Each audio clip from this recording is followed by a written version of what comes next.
যুবক, তোমাদের নৌকার মাস্তুল ভেঙে গেছে। তোমাদের নৌকার মাস্তুল কি ভেঙে গেছে? তোমাদের মাল্লা, মাঝি মাল্লা ডুবে গেছে। নদীর পাল ছিঁড়ে গেছে, নৌকার পাল ছিঁড়ে গেছে। তোমাদের নৌকা এখন বাতাসের তুফানের এহসানের উপরে টিকে আছো। জানা নাই তোমাদের তরি ভিড়ে কোথায়। বুঝেন নাই? তোমাদের জীবনের এই তরি ভিড়বে কোথায় জানা নাই আমাদের। যে জীবনে নামাজ নাই, যে জীবনে রোজা নাই, যে জীবনে দ্বীনি পড়াশোনা নাই, যে জীবনে দুনিয়ার পড়াশোনাও নাই। বাস্তব না বাস্তব? এখন কি ওরা দুনিয়ার পড়াশোনাতে খুব ব্যস্ত? অঙ্কতে খুব ব্যস্ত না, ইংরেজিতে খুব ব্যস্ত। যদি অঙ্ক আর ইংরেজিতে ব্যস্ত হইতাম তবুও দেশের জন্য কিছু বই নিয়ে আনতে পারতাম। বুঝেন নাই? তবুও ডাক্তার হইতাম, ইঞ্জিনিয়ার হইতাম, তবুও একটা কিছু ছিল।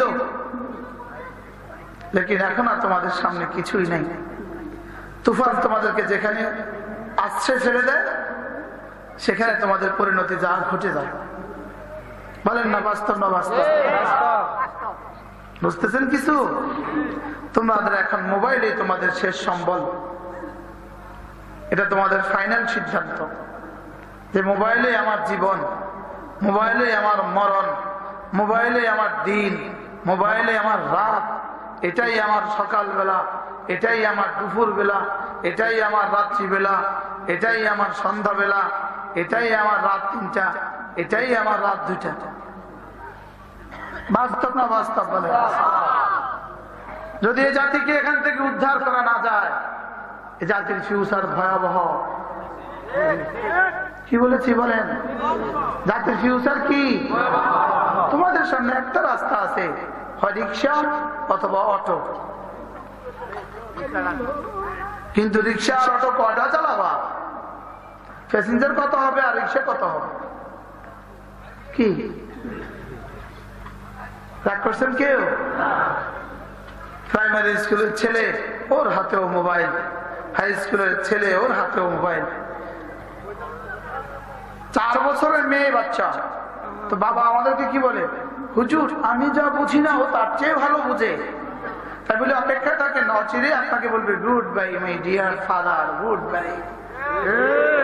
অচিরে বলবে যাচ্ছি আমি, থাকো তুমি। অত তুমি বুঝতে দিছ ওকে। আরো অহংকারের সাথে বলে ও যা বুঝে আমিও তা বুঝি না। আরে বলে কি বলে না বলে? ও যা বুঝে আমিও তা বুঝি না। আইস করে কিনি দেন মুরব্বীকে, আইস করে কিনি দেন, আইস করে কিনি দেন। বিদেশে গেছে, বিবির জন্য একটা বড় মোবাইল পাঠিয়ে দিয়েছে। শেষ তো 3 বছর পরে একজন নামে চিটাঙ্গে, একজন ঢাকা থেকে এয়ারপোর্টে নামছে, আরেকজন চিটাং দিয়ে বাইরে গেছে।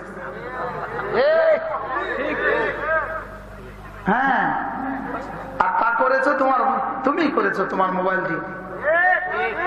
বাস্তব না বাস্তব?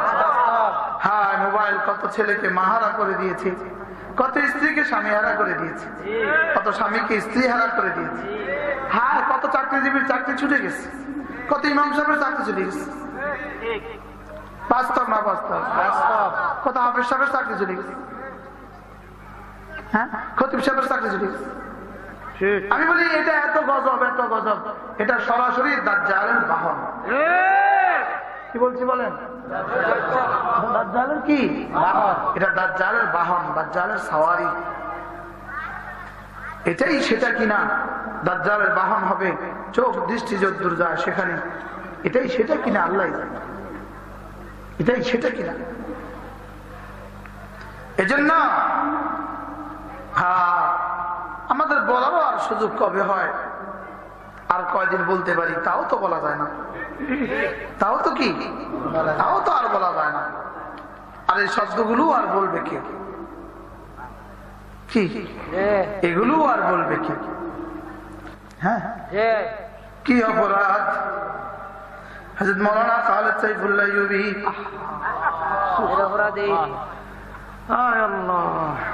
রব্বে কারীম তোমার এই বন্ধুকে তুমি সবর ও তাকওয়া দিয়ে আমাদের কাছে ফিরিয়ে দাও। কি তার তেলাওয়াতটা কেমন ছিল? নসিহত গুলো কেমন ছিল, জিকির গুলো কেমন ছিল, কলিজা কাঁপায় দিত তার জিকিরে। কি হ্যাঁ, কতদিন হয়েছে তার বয়ান শুনে না, কতদিন হয়ে গেল আমরা তার আওয়াজ শুনি না। কি ইন্না মিনাল মুজরিমিনা মুনতাকিমুন, আব্বুল আলামিন বলেন ইন্না মিনাল মুজরিমিনা মুনতাকিমুন। আব্বুল আলামিন বলেন এই অপরাধীদের থেকে আমি প্রতিশোধ নিবই নিব। কে বলে বলেন কে?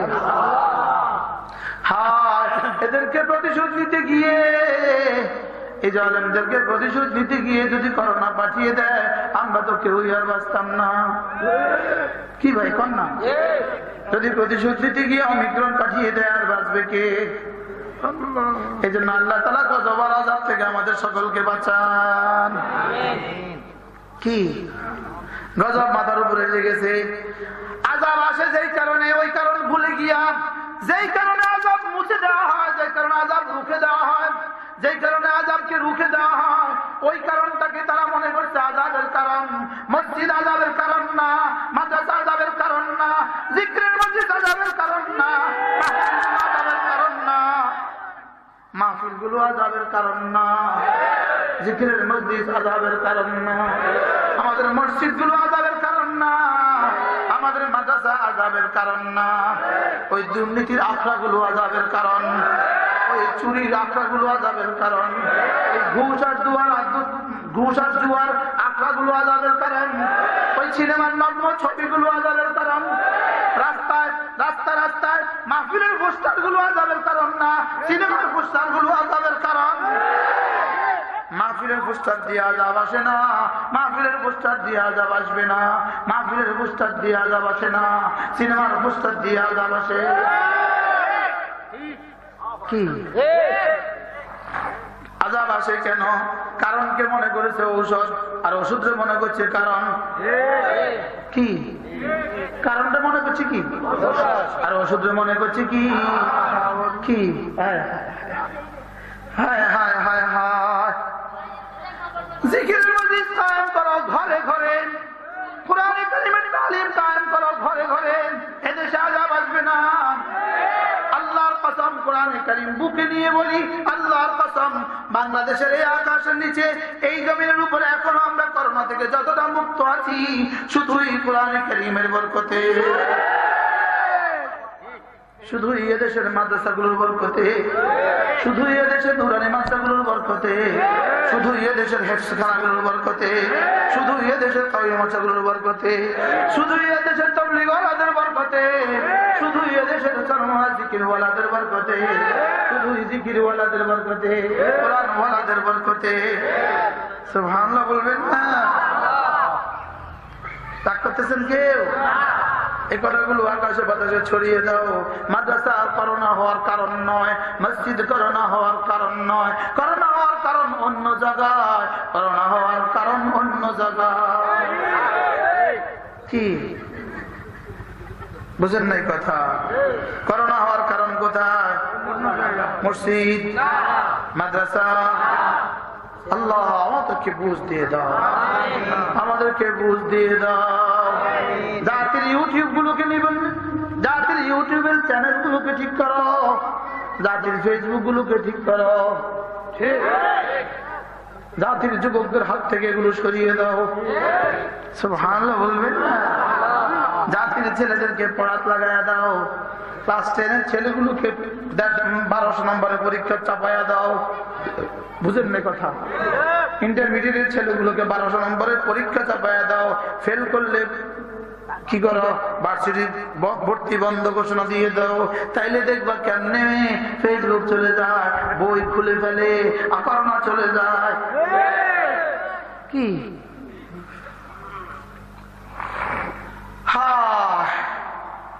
কাশ হায় যদি আমাদের শব্দগুলো আপনাদের কর্ণকুহরে পৌঁছাতে পারতাম। যেটাকে রাসূল ঔষধ দিয়েছেন এটাকে তোমরা কি মনে করেছ? কারণ মনে করেছ কি? আর যেগুলোকে কারণ মনে করেছেন এগুলোকে ঔষধ মনে করেছ কি? মাদ্রাসা আবার বন্ধ করে দাও, ছেলেগুলো আবার ঘরে ফিরে যাবে, আবার মোবাইল ধরবে, তো করোনা বাড়বে না কমবে? কি?